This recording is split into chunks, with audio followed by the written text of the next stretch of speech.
And welcome to another fun-filled episode of that 401k podcast. It's Ari along with Dan. Dan, how are you? I am doing great, sir. How are you? I can't complain. I mean, I could, but nobody would listen. I mean, No one maybe would the listen. 25 people who listen to this podcast. Except for maybe our listeners. Yeah. So, it was funny. I got a call from. Sorry about that. And of course, and here's a funny. Um, no, that was kind of funny because all of a sudden it shows that my phone is ringing and then it wasn't ringing. But right in the middle of the podcast, a concert broke out. Exactly, because everybody knows I got to play Aerosmith on my phone.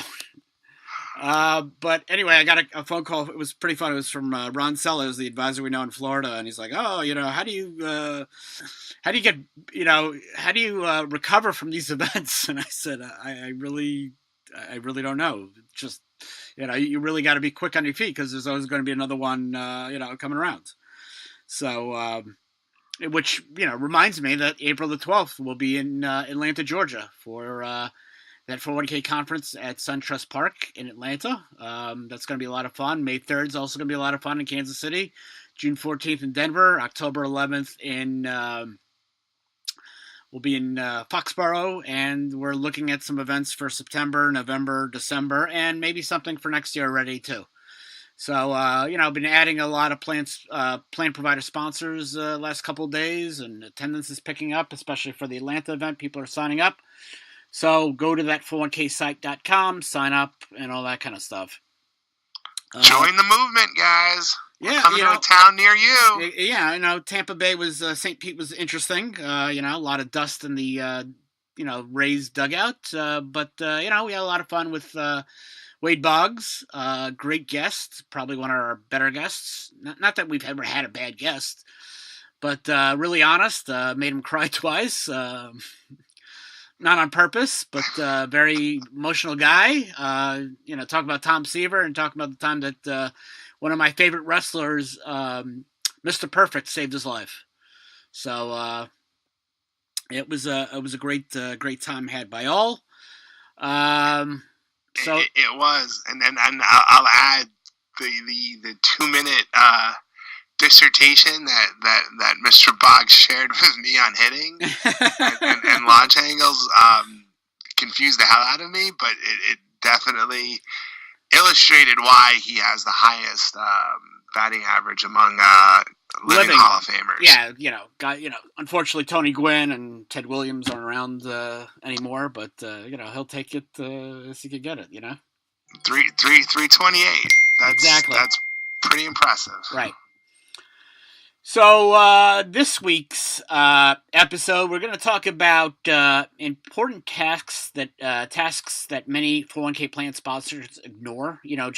Random, really important plan fiduciary, plan sponsor tasks that really plan sponsors really don't pay attention to. That's based on an article I wrote not too long ago.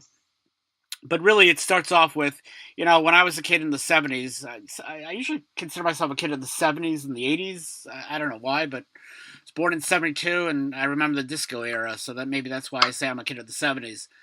But in the 70s and the early 80s, there was a really big push that everybody should know their blood pressure.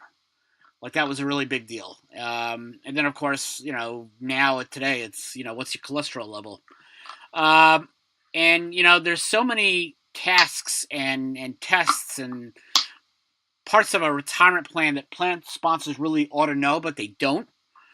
I think that, right off the bat, plan sponsors really don't do a good job of reviewing their plan, and especially reviewing their plan providers. They assume that everything is going well, especially if their providers tell them everything's going well. And unfortunately, they discover that things aren't going so well. So, one of the things that I always say is plan sponsors need to be proactive rather than reactive. They can't sit around and wait for something to break because, for all I know, it's actually been broken. Sure. And, that's the case whether they hire these 338 and 316 fiduciaries. They're still on the hook for liability for actually hiring these providers. But ultimately, a plan sponsor that's really up to their task and reviewing what's going on with their plan is going to be in a better situation than someone that assumes everything goes to plan. Too many plan errors and omissions are discovered usually years later on a government audit or when there's a change of the TPA and all of a sudden you discover where the bodies are buried. So, just something is reviewing annually the plan administration and, obviously the work of the plan providers goes a long way to keeping the plan spots out of harm's way. Sure. I mean, I think 2 points sort of jumped into my head as you were talking there, Ari. The first one is, I think or a big part of the problem that plan sponsors face, and one of the reasons, aside from basic inertia, that there isn't a whole lot of proactivity, is they genuinely don't know what to look for. I don't think plan sponsors are educated in that regard. And I'm not sure, I've seen any kind of movement in that direction. But I think that's a big part of the problem. Right. So that's something to sort of consider going forward. And then the other thing that popped into my head, to your point about doing a review, and this is one of the things that me and you were talking about earlier, and I'll throw in a shameless plug here for you. The tune-up, the plan tune-up. I mean, that's a great way to have something documented that plan sponsors can point to that say, hey, I had a disinterested third party kick the tires on our program here, and this is what came up. This is what didn't come up. We talk about process ad nauseum. Every fiduciary that we talk to, whether it's a 338 or 316, like we do, or like we are, rather, they all speak about the importance of process. We've spoken about it ourselves. So what's the best way to sort of shore up that latent exposure that plan sponsors have when they do sign or employ the services of a professional fiduciary, is the need to review what those fiduciaries are doing. And again, I think a great way to accomplish that is by getting a document written, produced, something like the plan tune-up would be ideal for that.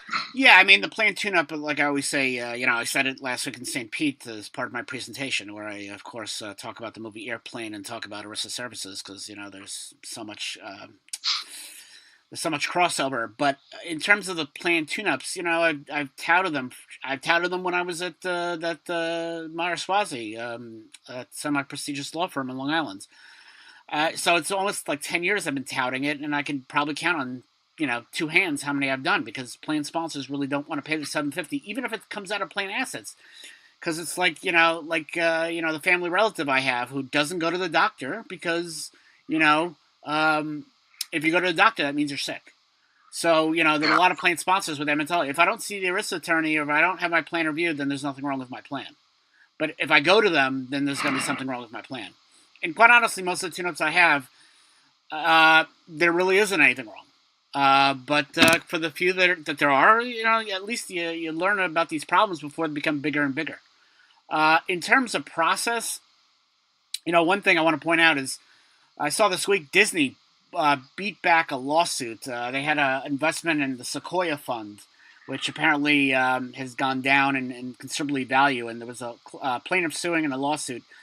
And the courts threw it out, and the Ninth Circuit affirmed, because showing that a investment losing money isn't in of itself a fiduciary breach, showing that you're keeping the investment in place and it was inconsistent with your investment policy statement or inconsistent with what you're doing as a fiduciary, only then are you going to be held liable. So process is really the biggest thing that a plan sponsor really needs to follow. And I think a process of reviewing their plan is obviously really important in limiting their liabilities, a plan fiduciary. And that's the same with plan fees. We live in an environment now since 2012 with fee disclosure regulations. Everybody's got the fee disclosures. And how many plan sponsors simply put those fee disclosures in the back of the drawer and that's it? Yep. Scan them. Put them, save them on the cloud. do something with them, but make sure there's a file. Right. It's the idea that you can just put in the back of the drawer, you really can't. And looking at fees, unless you really benchmark the fees that the plan sponsor is being charged with what other people are charging, plan sponsor really can't have no understanding whether they're overpaying or not. Many years ago, my wife and I used a contractor. I wasn't a big fan of theirs. My wife was, until they walked off the job right after Hurricane Sandy. And we didn't realize they were expensive until they had to do work after Hurricane Sandy, and they wanted like $15,000 to remove sheetrock and just spackle. And there was like no paint, nothing. I'm like, that's a lot of money for sheetrock for, downstairs, which maybe might have been 750 or 1,000 square feet. Just seemed to be a lot of money. And so then, we got into a fight with them. They walked off the job. We hired somebody else. And for, comparable money, we got a lot more and fixed it. And, it's... if I overpay on my home improvements, it's on me. But when you're a plan fiduciary and you're overpaying using plan assets, that's on the plan fiduciary in terms of liability. You have to be, as a plan fiduciary, be more careful with somebody else's money than you are with your own. And so that's why it's important that plan sponsors actually take these fee disclosures, take it around, and actually see what other people charge. And obviously, plan sponsors need to understand that they don't have to pick the cheapest provider, but they have to pick somebody that's, they have to look at what's the fee for a comparable service. And it's really important they do that, because plan fiduciaries have that fiduciary duty of paying reasonable plan expenses. And how could you know if you really don't shop the plan around? Yeah, absolutely. What is it? Every 2-3 years? 3 years, I think, is the... Well, it really depends on the plan size. At the very least, it's got to be every 3 years. For a bigger plan, I think it should be every year. That's just my 2 cents. But, it's really important. And, of course, another task that plan sponsors really don't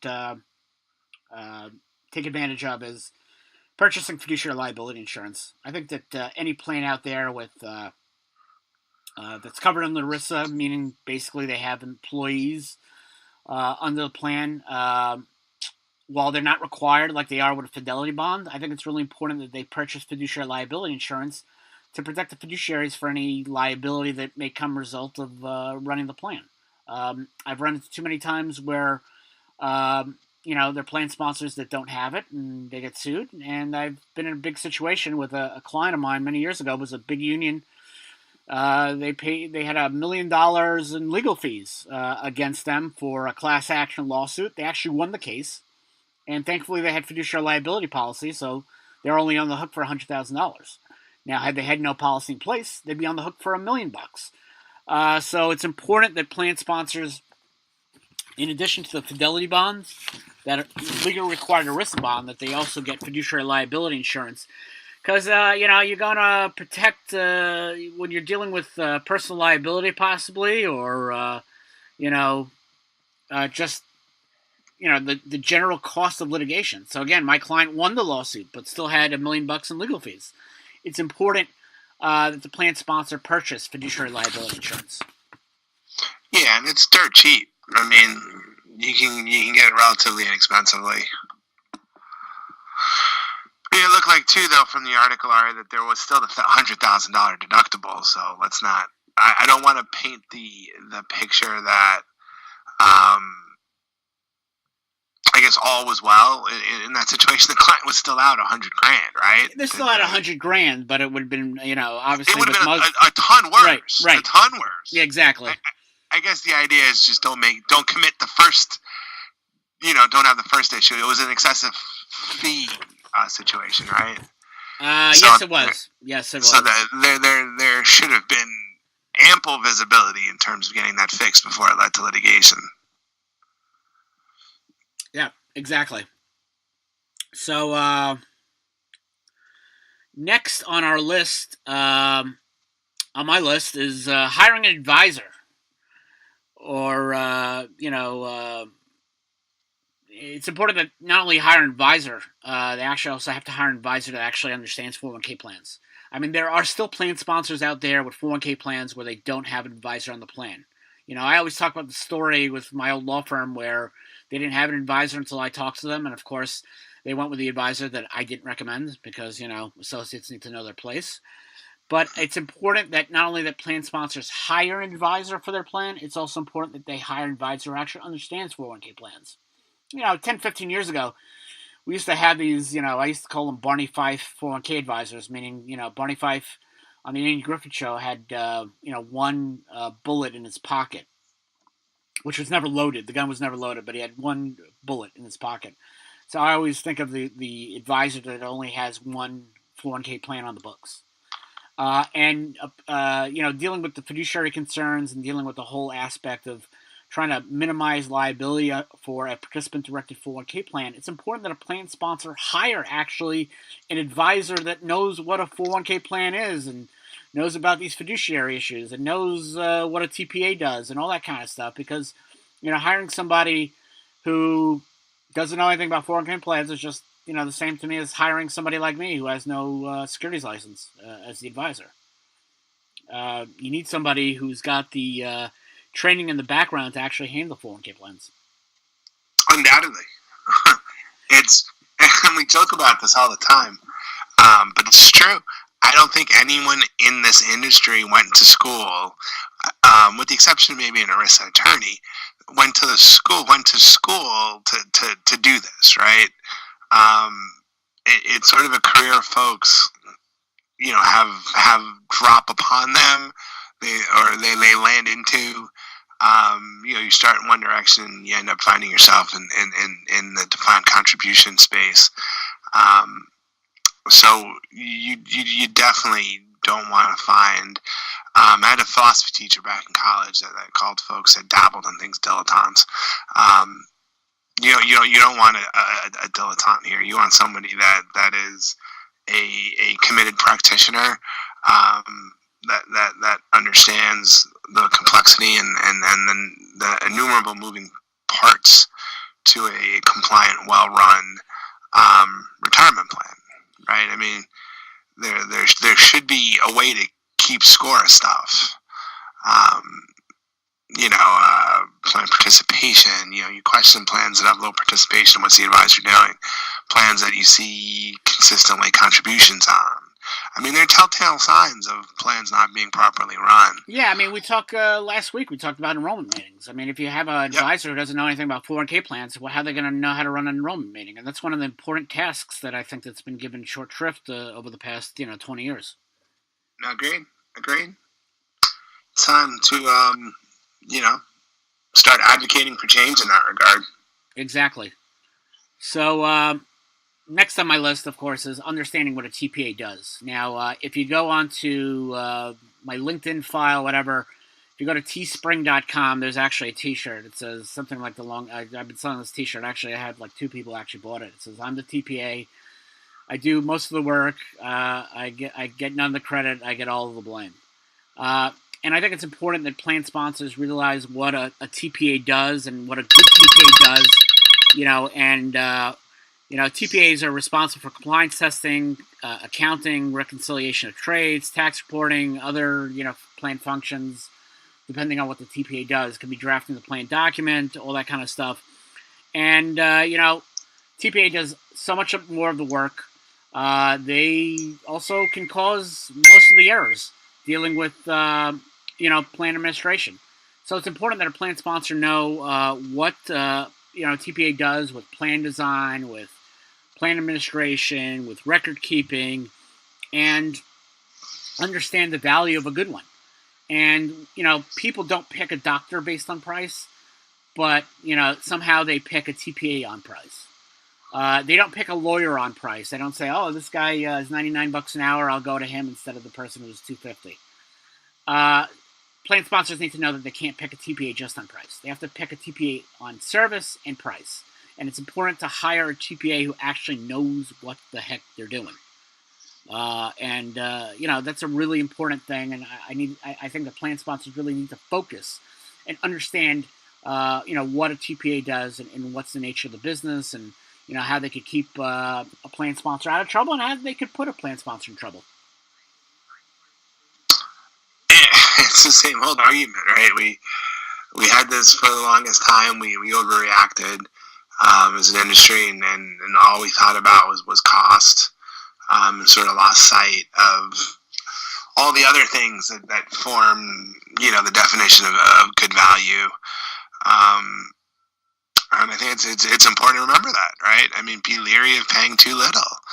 Things have value, intrinsic value, and good advice, better advice, competent advice, folks that perform, are entitled to charging a little bit more, right? Than folks that aren't good at their job. Right. Exactly.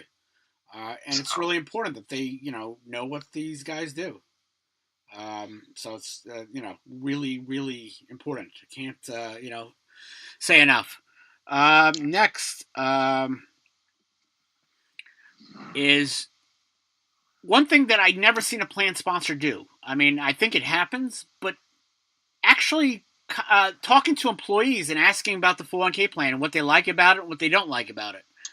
I've never worked for a company that did that, and I've yet to see a company actually do that, and I'm sure that there are, especially the companies that have employees on some of these plan committees. But,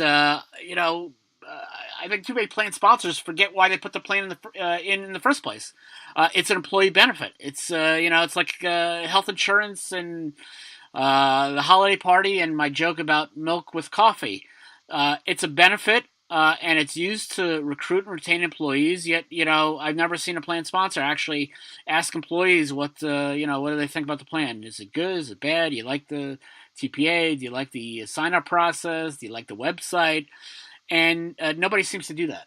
I just, I don't know about your experience, Dan, but I've never had that experience. Nor have I. I mean, it might be at best. I mean, when I was a consultant at Willis, I've seen a throw-in question at the end of a benefit sort of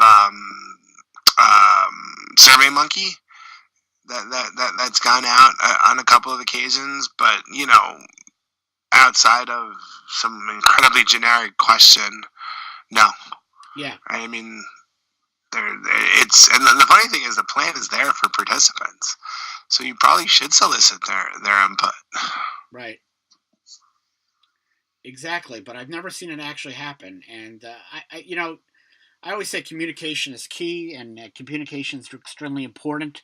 And I'm just shocked that I have yet to see a plan sponsor actually interact with the employees and see what they think about the 401k plan, about the investments, about the website, about the enrollment meetings. It's like they don't want the input, and I think that that's really awful in the sense that these things are put in place to retain and recruit employees. It's an extremely important benefit. And, it's just shocking that plan sponsors don't really do that. So, you learn something new every day, but I'm just surprised that, they just don't do it and have never bothered to think that they should. And I think that, when you get input, that's a great way to improve things. And that could go a long way with increasing plan participation and retaining employees. So I'm just, again, it's a shocker to me that most plan sponsors just don't bother. Yeah, well, especially you brought up the point of, retention. In an unemployment market that's around 3%, I mean, you want to be able to attract and retain the talent you have. Right. In terms of things that I learned recently, I had no idea that both Albert Einstein and Stephen Hawking were born on Pi Day. I had no idea. Nor did I. How ironic. Stephen Hawking went as far as having the, the grace, the good fortune to also die on Pi Day. He died on the same day he was born. That's really interesting. I never thought about it. I learned that yesterday on Pi Day, coincidentally. a vastly underappreciated holiday. Yeah, exactly. It's not big on math, so never really. I don't. When I was in high school, I don't remember it being a thing. Pi Day? Oh no. It's a recent development. It's kind of like May the Force be a Star Wars Day. Yeah, that's a new thing too. And I really don't celebrate it, even though I'm a big Star Wars fan. I don't remember to celebrate. Yeah, I know. I just, I have the holiday of Purim next week, so I have to pick out which costume to wear. Oh yeah, I have that's so many costumes. One. Yeah, my synagogue is doing a whole Disney thing, so I guess I'll dress up as a Star Wars character. But I was really, I really wanted to dress up as Al Chervik from Caddyshack. I have that costume. It sounds like a blast, bud. Yeah, well, we'll see. But anything you want to add to our topic for this week? I guess the one point, maybe a little bit of a shameless plug. Going back to fiduciary insurance, somewhere between fiduciary insurance and hiring competent professionals, I think would be remiss if I didn't suggest the importance of hiring a 316. If the plan sponsor has a hard time understanding what the service providers do, they probably have an equally hard time understanding, the perils of trying to keep the program compliant. So I would definitely suggest that. Doesn't have to by any means be us, but definitely look into hiring a 316 and specifically one that in writing absorbs as many plan sponsor liabilities as possible. And then the second thing, and this was something that we had spent, I want to say, the large part of a previous podcast on, was 404C compliance. I venture to say most plan sponsors have no idea what that is. It's a very valuable piece of the code. It does sort of give plan sponsors some latitude, let's call it, some safe harbor from any liability associated with losses from the investments that are selected for the plan, if certain things are complied with. We all know the first two are generally easy to comply with. It's that third one, that education piece, that I dare say is poorly complied with, if complied with at all. And then I would pay attention to making sure that that's addressed. Right. Exactly. I mean, it's a great idea. So. It's just surprising.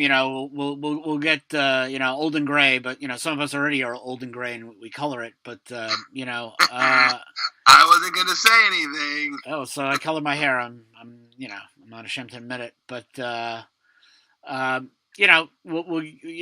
fact is that plan sponsors really, they really still to this day don't, most of them don't understand the tasks that are at hand for them as plan fiduciaries, and it's going to be a never-ending battle to finally make them understand what their role is and what their responsibilities is. So, as they say, that's that. So, everybody, don't forget the conferences that are coming up. Go to that 401ksite.com. And I'm sure Dan and I will have some, hopefully soon, to talk about our next project. Very soon. Yes, hopefully. Very soon. So until next week, it's Dan and I signing off. Take care. Have a good weekend.